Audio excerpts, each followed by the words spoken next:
for some traditional when traditional VC, they only invest in some specific areas or some specific industry or in specific regions. So, for example, some VC only invest in healthcare startups. Some only invest in startups in emerging countries like Vietnam. So, how do you determine the fit between startups and investor? Yeah. That's a great question, and this applies also to startups in the US. The universe, and I think it's probably more of a problem even for startups in the US than in other countries because there are so many VCs here. Doing your due diligence in advance and know whether or not your startup, and this is probably feedback from just mentors if you need it, whether your company has a general appeal, meaning it's of a caliber that you're going to be able to get a lot of attention. And you want to know, just try it out, kind of like find introduction and see what the reception may be.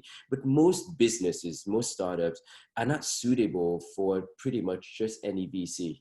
So if you go through the process of just emailing, following up, chasing down 20, 80, 100, 200 VCs, it's going to be a process that wastes all of your time. You're going to be highly discouraged. You don't get the feedback that you want.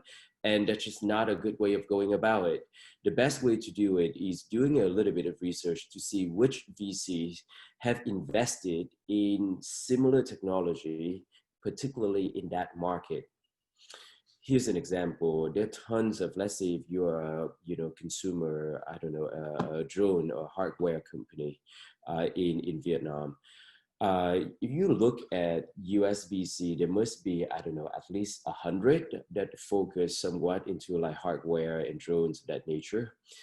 Well, I mean, probably one or two of them have ever invested outside of the US. So there's no point, unless you really have a lot of time, to chase down random VC and have that conversation. The best way I really think to approach VC for the first round, and it's not an easy process for those of you who don't have a deep network, is basically find way for a warm introduction and in order to ask their feedback. I can't promise that I'm going to be able to make introduction for just everyone who asks, but I've done it before and, not infrequently, which is when someone send me a deck and particularly if I already know the person and have more than one or two conversation. And I would look at a deck and they'd be like, hey, I see on LinkedIn that you're, connected to an investment professional at Sequoia.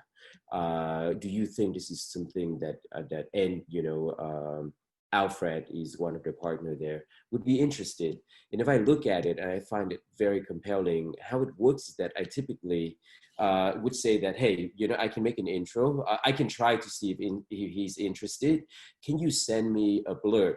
And so you got to make it very easy for the person who's making the introduction. So you typically would send over a few sentences as though the person would write it about your own company to make the process easier for that person, saying that, hey, and the language, literally someone would send me a blurb and say, hi, Alfred, I came across this company. I think it's super compelling. Company ABC is doing one sentence. Feels like this is something that you may be interested in. Let me know if you want to take a look. And that would enable me within 30 seconds to send that along. That really increases the likelihood is, probably 1 out of 3 would actually get the VC to take a look and accept a meeting. If you just do cold outreach, not ideal. And I'm saying that the process of what I just described is time consuming. It takes like half an hour to go through that dialogue on your end, find someone and make the connection. If you do that in a way that is not targeted, meaning just randomly blast that out, it's going to waste ton of your time. And obviously the person that you're asking for an introduction or a referral likely wouldn't be able to make it because it's not applicable, it's too generic. Why would I send a company to Alfred when I know that Alfred has never invested internationally or doesn't invest in your market, right? So you wasting everyone's time in that process. So in short, do a much more targeted search, and I would say do rely on the accelerator network like VietChallenge to navigate it a little bit as you look for venture financing. And I think one of the thing, Stephen, that I'm sure at VietChallenge you guys already have in mind, down the road you probably will list out the VCs out there that have invested in the Southeast Asia ecosystem and help people navigate that way easier. I can tell you definitively, AngelList is not a place where you guys should apply and fundraise because, as I mentioned, forget about Vietnam or Singapore. They don't even invest in companies predominantly focusing in companies outside of Silicon Valley and are in the US. So absent some exceptional scenarios, AngelList is not, it's not a place for you just yet. Sequoia has an arm in China, and they do look at companies more broadly, but the best way to get to the Sequoia and Andreessen Horowitz is straight up events, warm introductions, not cold calling. Yeah.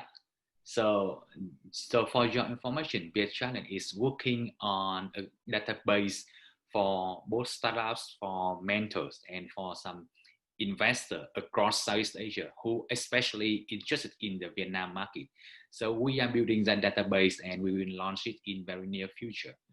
There is one way that, in my opinion, remains to be the case, that if you're an early stage company and you aim to get US VC financing, the one way of doing an easy path to doing that is basically to get admitted into Y Combinator. They are expensive, mean expensive in the sense that they do give you money, but they take a significant ownership in the company. But if you have gone through Y Combinator, the probability of you getting backing by venture, it's like a validation. It's essentially, it's like going to Harvard or Stanford for it's for venture, right? So the likelihood of you getting venture backing is very significant. And now they are open to application across the board. This is the one. Y Combinator is a platform whereby you can apply. That is, they encourage you to apply cold. So if any of you want VC and if you want to do one co-application for VC, it is the Y Combinator of pretty much just Y Combinator in my opinion. I think Techstar also have a slightly less so in the ability to raise venture, but they're also highly credible. And so basically, I think VietChallenge down the road will be like the Y Combinator of Asia, hopefully.